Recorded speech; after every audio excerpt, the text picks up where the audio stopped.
जी, हाँ, मेरा प्यारा ढकैया भाइयों-बहनों, अजीज भाइयों-बहनों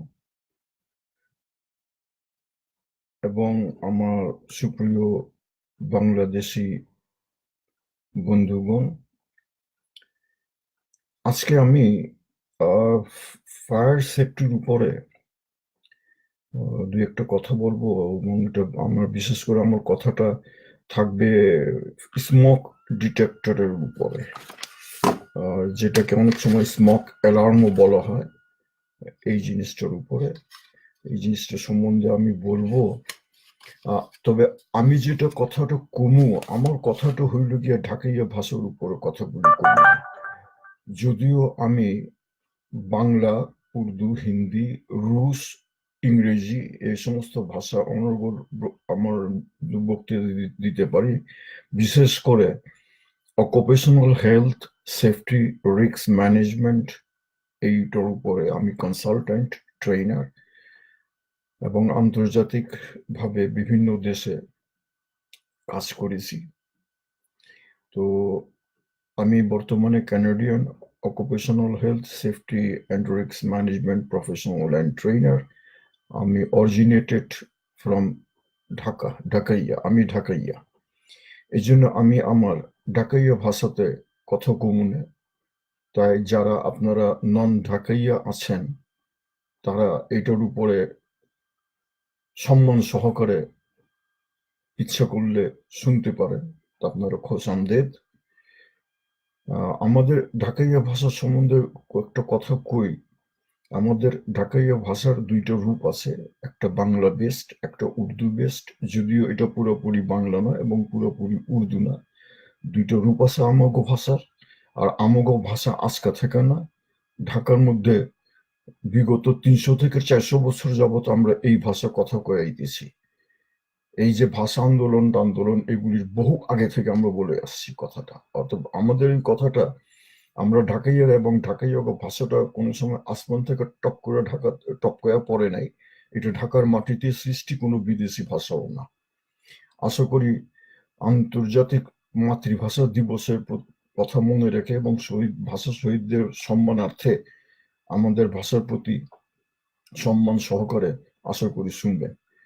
तो जो मेरा भाइयों-बहनों, तो मैं तो इंट्रोडक्शन दे दिया।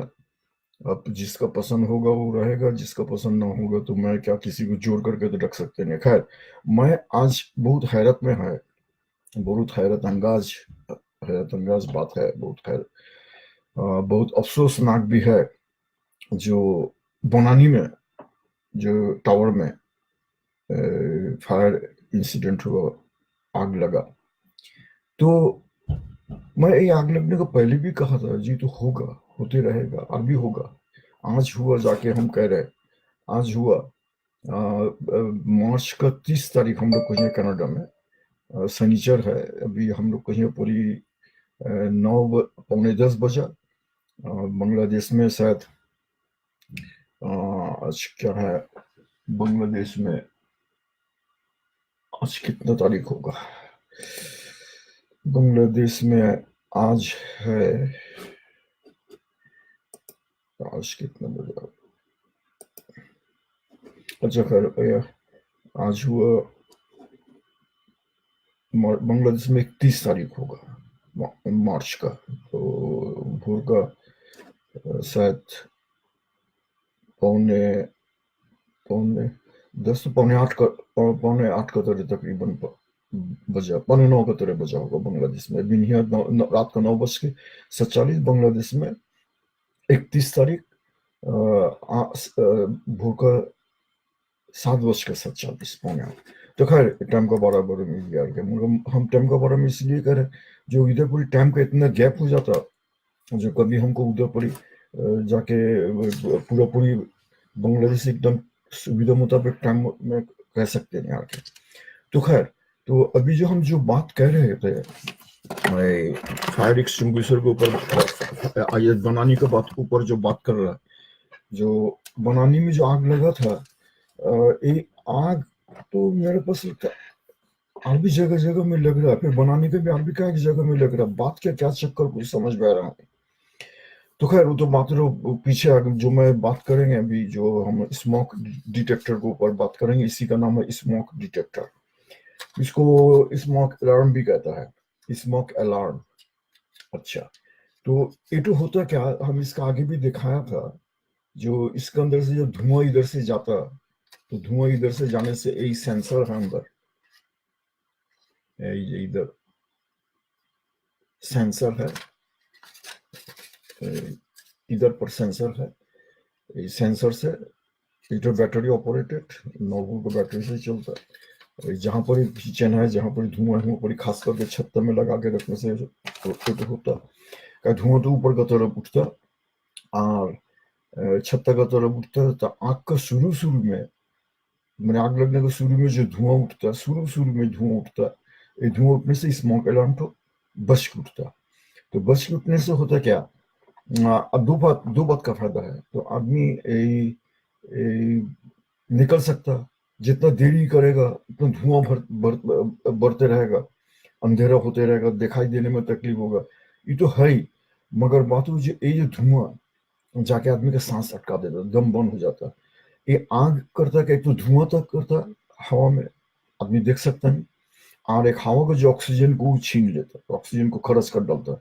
इसलिए जो देखा जाता, जो आ, मैं इसका आगे भी मिडिल ईस्ट में एक जगह में लेक्चर दे रहे थे, वहां कहा था, जो कम से कम 75% आदमी मरता है धुआं से, आग से नहीं। तो उस वक्त कुछ कुछ आदमी थोड़ा हैरत में कहना है, नहीं ये तो कैसा होता, आग में जल के मरता, धुआं में कैसे मरता, मगर उन लोग को समझ में आता नहीं। जो इसमें से 75% आदमी मरता है, उसके बाद में जब आग में जल के मरना तो सहज नहीं, आदमी तो बचने के लिए बहुत कोशिश करता है, मगर जल के मरने का आगे तो धुआं में दम अटक के मर जाता है। 5 से लेके 15 मिनट के अंदर, depending on the intensity of the smoke and amount of heat, दो तो करीब 1000 डिग्री का तो टेम्परेचर हो जाता है, depending upon heat and depending upon the intensity of smoke. Smoke का घनाई के ऊपर डिपेंड करता है। तो आदमी 5 से लेके 15 मिनट के अंदर आदमी मर जाता है। अब मरा आदमी जले मरे कटे छाड़, उसमें क्या है। तो आज मैं देख रहा है, जो NFPA, national fire protection agency, जो अमेरिका का खूब खूब मशहूर है, तमाम दुनिया में फायर स्टैंडर्ड करता, इन्हों कह रहा है नहीं, धुआं में 80% आदमी मरता, धुआं में। उसके बाद तो इसका बाद में बाकी बाकी होता है, कोई जल के मरता, कोई जनरल से फाल मर गया गिर के मरता, कोई हालत में मरता, कोई हरबत में मरता, ये सब बात हुआ। तो अब धुआं से जब 80% आदमी मरता, तो अगर हम ये धुआं को शुरू शुरू में कुछ आदमी को हम रेस्क्यू कर ले, आदमी अगर बाहर निकल जाए, तो बहुत बड़ा काम होता है। वही काम तो करता जाके स्मोक डिटेक्टर, बेसी दाम नहीं, बांग्लादेश में भी मिलेगा स्मोक डिटेक्टर, हमारे घर में लगा हुआ है, मेरे घर में एकदम सेंट्रल।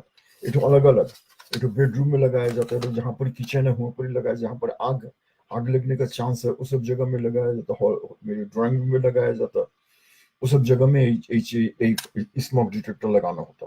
तो स्मोक डिटेक्टर से आरेक जो फायदा हुआ, जो कौन जगह स्मोक डिटेक्टर बच रहा, इठो अगर आदमी जानने पाए, तो वही जगह में फायर एक्सटिंग्विशर लेके जाके दिख सकता, कि अगर छोटा आग है तो उसको बुझाने की कोशिश करता। हम आज देखा धान मंडी में, एक जगह में, अभी ढाका में 2 जगह में आग लगा, उधर उन्हों का हाथ में फायर एक्सटिंग्विशर था, तो वही फायर सर्विस से गाड़ी जाते जाते उन्होंने आग आग बुझा दी से।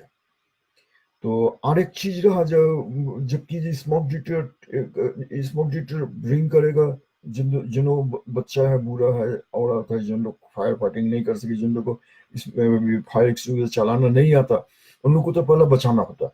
अब उन्होंने निकलेगा कहाँ से, उन्होंने निकलने का टाइम भी पकड़े, आग कहाँ लगे तो टाइम में आदमी जानते नहीं भाई स्मोक डिटेक्टर जल यह हो रहा है। तो पहले अगर आदमी को नहीं जाने जो कहाँ पर ही स्मोक डिटेक्टर बज रहा, या कहाँ पर ही आग लग रहा, तो निकलने का आगे दरवाजा में हाथ दे के देखना चाहिए, अंदर से, घर से निकलने का आगे दरवाजा में हाथ दे के देखना चाहिए, इधर का चमड़ा से, इधर से, इधर का चमड़ा से देखने से जल्दी सेंस होगा। अगर कोई दरवाजा उस साइड में जो गर्म रहे, तो समझा जाएगा जब मैं दरवाजा को और खोलेंगे तो धुआं घर के अंदर चले आएगा, आग लग सकता, धुआं आ सकता। उस टाइम में तो धुआं से बच के रहना, और हवा में ऑक्सीजन को मेंटेन रखना, ये तो बहुत बड़ा बात होता है। हवा में तो इस तरह 21% 22% ऑक्सीजन रहता, इधर से अगर कमना शुरू करता हवा में ऑक्सीजन 15-16% में तो आदमी के अंदर तकलीफ शुरू हो जाता। आदमी सब बेहोश बेहोश भी हो जाता। जितना कमेगा उतना आदमी का तकलीफ होगा। और इसका नीचे होने से आदमी ऑक्सीजन का कमी में मर ही जाता। तो मना करने का मतलब जब आग लगता है इससे दो चीज से बच कर रहना चाहिए। एक तो धुआं जैसे ना है, और जो ऑक्सीजन है घर के अंदर ऑक्सीजन दरवाजा खोलने से धुआं आके और ऑक्सीजन निकल के आग तो चारों तरफ से ऑक्सीजन खींचते रहता। अब घर के बाहर कहीं धुआं लगा, घर के अंदर कभी ऑक्सीजन खींच लेगा, घर के अंदर धुआं भी घुसेगा। यही चीज तो जैसे न हो अंताजी से दरवाजा ना खोला जाए, इसलिए दरवाजे में हाथ देकर देख लेना भाई दरवाजा का हैंडल तो नॉक तो दरवाजा का साइड तो गर्म होने की जगह ज्यादा गर्म हो तो ही दरवाजा खोलने का नहीं। क्या दरवाजा खोलने से जो सामने आग है वो आग का धुआं आगा और घर का ऑक्सीजन निकल जाएगा। और एक तो चीज होता धुआं में अगर हम कुछ कपड़ा, अच्छा कपड़ा इस बड़ा साइज का जैसे नाक को लपेटा जाए, गमछा सब जात का चीज अगर उसको भिगा कर रख के नाक में लपेटा जाए तो उल्टन में धुआं का असर कुछ कम होता। और इसके लिए विदेश में किसी को मास्क भी मिलता, पूरा मुंह ढकने वाला, मुंह ढक से इधर का तो खुला रहता, इधर पे तो ब्रीदर रहता ताकि धुआं तो आदमी को असर कर सकता नहीं। तो उस टाइम में भी आदमी धुआं में 15-20 मिनट तक बच सकता। और जो बात तो कहा जो धुआं तो ऊपर का तरफ उठता, धुआं तो ऊपर का तरफ उठता, तो इसलिए उधर से भागना, खड़ा होकर भागना चाहिए। खड़ा होकर भागने से क्या ऊपर का तरफ हीट भी होता ज्यादा और ऊपर का तरफ धुआं भी होता ज्यादा। ऊपर का तरफ 1000 डिग्री तक चले जाता हीट, उसका भी ऊपर चले जाता। तो उधर से जाने से तो गर्म हवा में सांस लेने से सांस नाली जल सकता, धुआं से जाकर दम अटक सकता। तो इसलिए जहां पर अगर धुआं हो, जहां पर कोई बिल्डिंग में आग लगे, उधर से सीधा दौड़ के भागना अच्छा नहीं। किस तरह भागना होगा? घुटनिया देके, क्रॉलिंग क्रॉलिंग, हामागुड़ी हामागुड़ी जिसको बंगला में कहता है, हामागुड़ी क्रॉलिंग, घुटनिया देके जहां भागना होगा उधर से घुटनिया देके निकलना अच्छा। और भीगा कपड़ा ये मुंह में चाप के, नाक में मुंह में चाप के निकलना होगा। और अगर घुटने देना होगा तो 2 हाथ अगर इस्तेमाल करते भीगा कपड़ा मुंह में कमोदे का पकड़ लेना होगा, ताकि मुंह के अंदर से धुआं अंदर जैसा ना जाए, उसमें बेसी खतरनाक है। अगर नाक के अंदर थोड़ा बहुत चले भी गया मगर मुंह से ना जाए, तो इसलिए भीगा कपड़ा मुंह में कमोड़ देकर निकलने से एक बात का फायदा है, कपड़ा भी साथ रहा, जब कोई जरूरत लगा तो भीगा कपड़ा नाक में देके थोड़ा देर के तक रहने से भी कम से कम वही धुआं तो इतना धुआं जा सकता नहीं, फिल्टर हो जाता भीगा कपड़ा में। तो यही रहा बात। तो मैं एक जैसे एक तो वीडियो दिखाते स्मोक डिटेक्टर के ऊपर, तो वीडियो तो देखने से मैंने जो तो बाथरूम में कहा चीज तो भी अंदाज हो जाएगा जो बाथरूम ने कहा था। तो देखिए वीडियो में कुछ बातें न था। Story shows some simple steps that you can take which may save your life. When a fire happens, it's scary and can be confusing.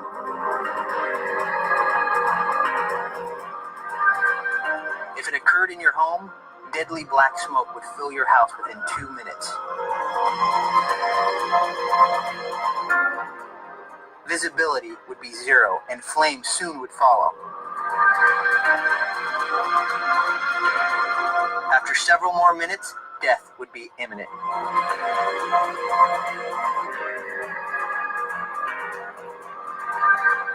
To be prepared, make an escape plan and practice it.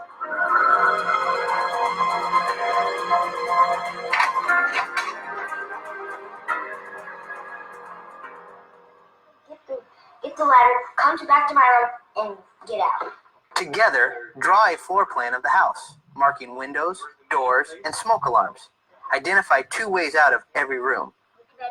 The first and the easiest choice is the door. The second is the window. When you're finished drawing your floor plan, practice.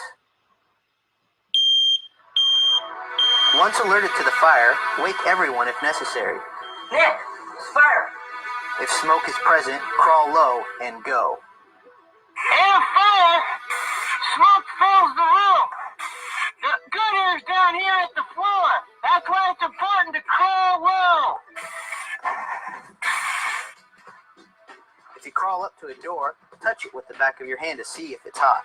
If not, crack it open. If you see smoke or fire, close it and use your second exit.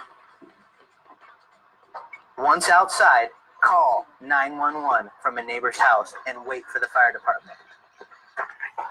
अच्छा Go to तो a खैर meeting place जो that's a good distance from the जो house, कहा such मैंने as a mailbox or a street sign. Be sure to stay out. जो चीज तो कहा था घुटनिया देकर क्रॉलिंग करके निकलना और दरवाजा मुझे देखा जब smoke alarm by smoke detector जब बच के उठा तो इनिशियली निकल गया, धुआं भी कम था।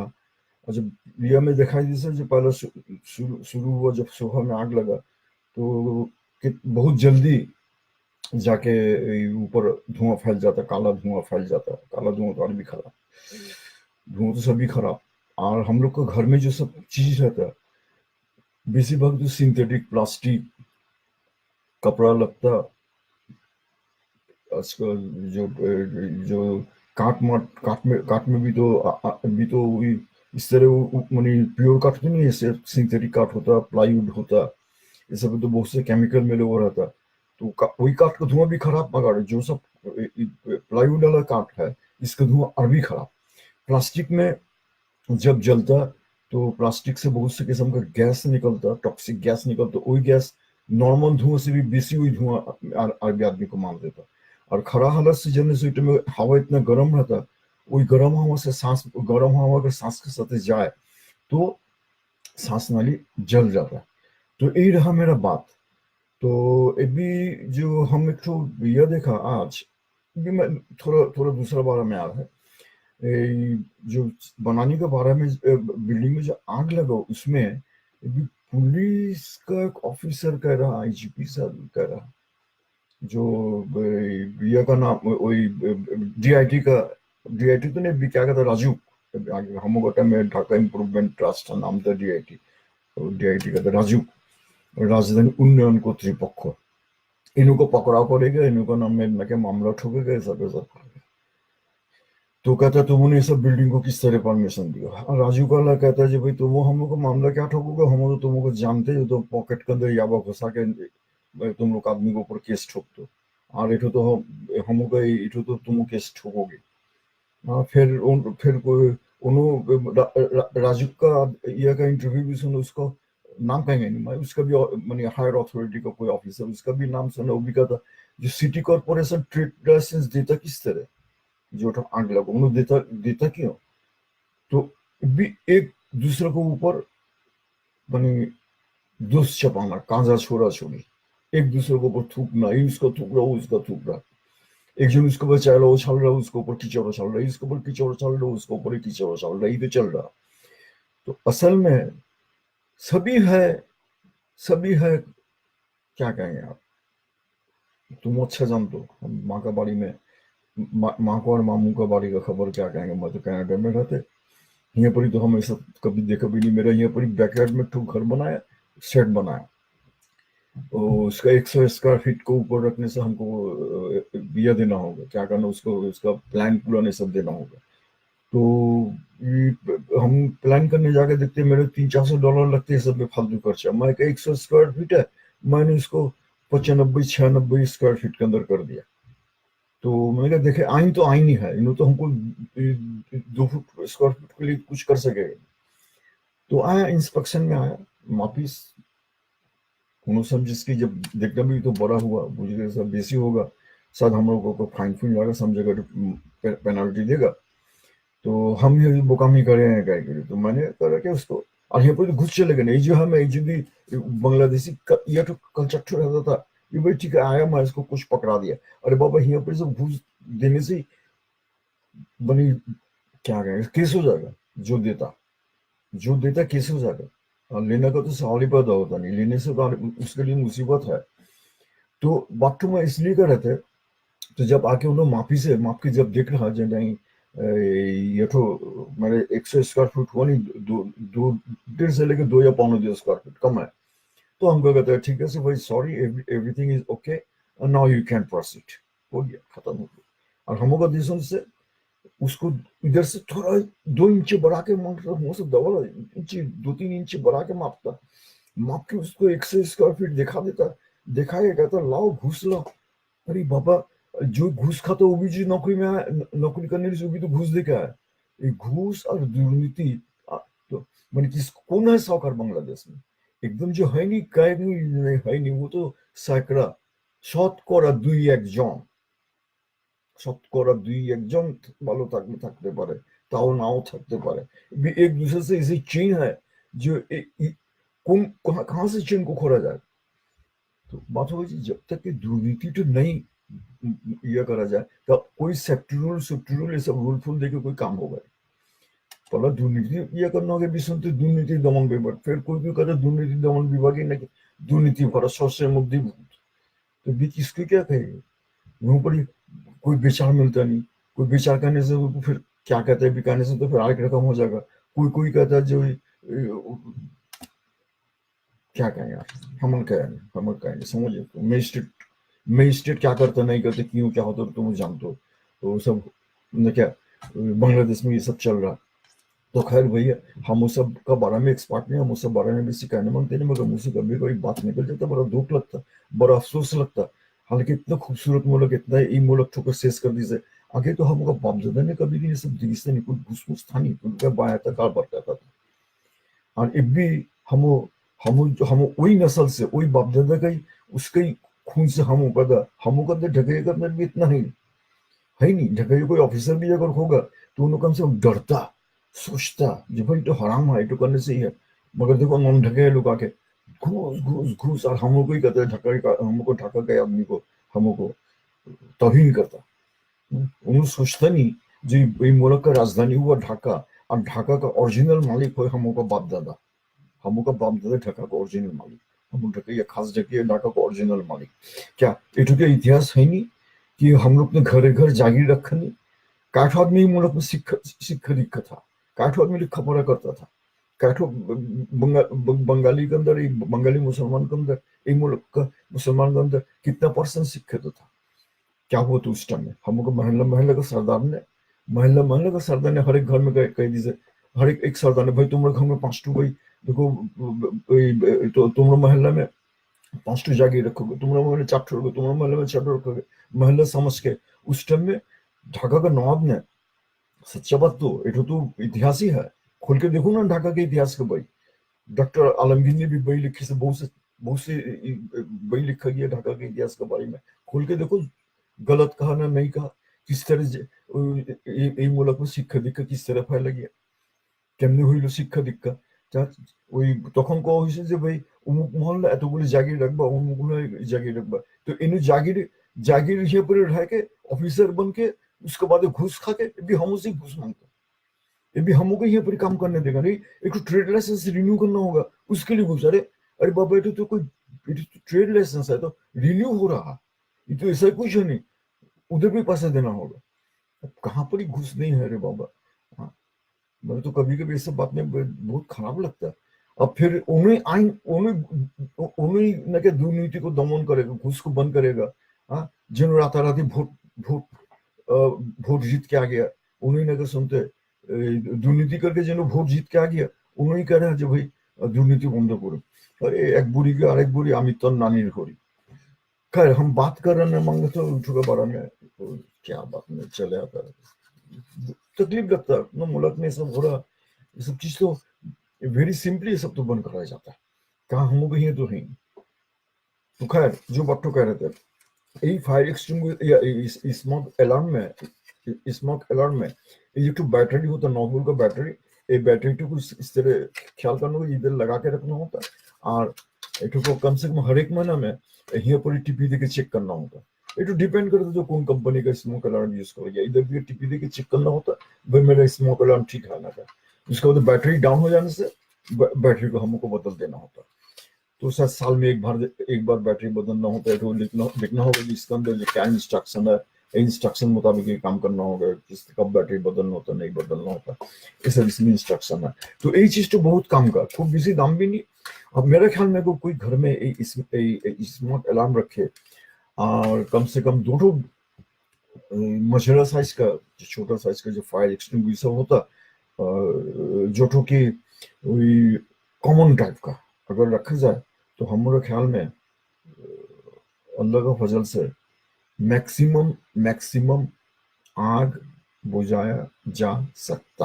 पहले तो स्मोक अलार्म तो पहले तो ही कहेगा कहाँ पर आग लगा। शुरू में तो हम आग बुझे, दूर जब धुआं उठ रहा ऊपर गया उस टाइम तो बुझ जाएगा। उस टाइम तो आदमी कम से कम 2 फायर एक्सटिंग्विशर लगे, एकदम पूरा ना बुझा सके, कुछ तो रोक सकेगा उसको, तो स्पीड कुछ कमा सकेगा। मगर हाँ, इसका मतलब यही नहीं जो फायर सर्विस को फोन करना होगा, नहीं फोन करो। अगर आग कुछ आदमी को भेजा दो फायर सर्विस को कॉल करने के लिए, और आग भी बुझाने की कोशिश करो, ठीक है तुम कामयाब होगा, अच्छा बात। फायर सर्विस का आदमी आ गया, देखेगा भाई तुम कामयाब हो गए, सब बस देके तुमको पीठ में थापी देके सैल्यूट देके चले जाएगा। तो बस तो कोशिश करना। फिर यही बात नहीं जब तक जान को हथेली में लेके हम फायर एक्सटिंग्विशर देके किस तरह बुझाना हो, तो उठो मैंने वीडियो में कहा उसका भी सेफ्टी मेजर है, उठो भी कह दिया। इतना बेसी बात करने से वीडियो लंबा हो जाएगा, इस तरह फालतू बात थोड़ा कह दिया, नॉन सेफ्टी रिलेटेड। दुख लगता, तकलीफ लगता, क्या करें, तो और कितना दुख सहना होगा। तो ठीक है, तुम लोग सब अच्छा रहो, हम जो सवाल करो, क्वेश्चन करो, बात हो जाए, हाँ इसको शेयर करो, जितना शेयर करो। एक तो मेरा फायदा होगा कि मैं मेरा ये वीडियो तो सुन के, मेरा ये लाइव सुन के अगर कोई आदमी बचेगा, कोई आदमी का फायदा होगा। और तुम भी अगर इसको शेयर करोगे जिसमें तुमों का भी हिस्सा है, और इसको जब हम नहीं भी रहेंगे, वीडियो तो रहेगा, तुमों का शेयर करो भी तो रहेगा। तो जब तुम हम नहीं रहेंगे तो ये तो हम लोग के लिए सत का जरिया हिसाब से काम करेगा। खल के खिदमत अशरफुल मखलूकात का खिदमत करना। तो अशरफुल मखलूकात की खिदमत करने का जिससे मांगना है, जो जिससे उम्मीद करना है, वो खुद ही दे देगा। ये अपना कोई नाम कर लेने की कुछ के लिए, तो इंसानियत का तौर पर से चाहिए हम लोग को। इसको शेयर करो, जितने सबको शेयर करो, और जिसका सवाल हो पूछे तो हम लोग सवाल करें। तो ठीक है, आज यहाँ तक की, फिर इंशाल्लाह बात होगा। खुदा हाफिज।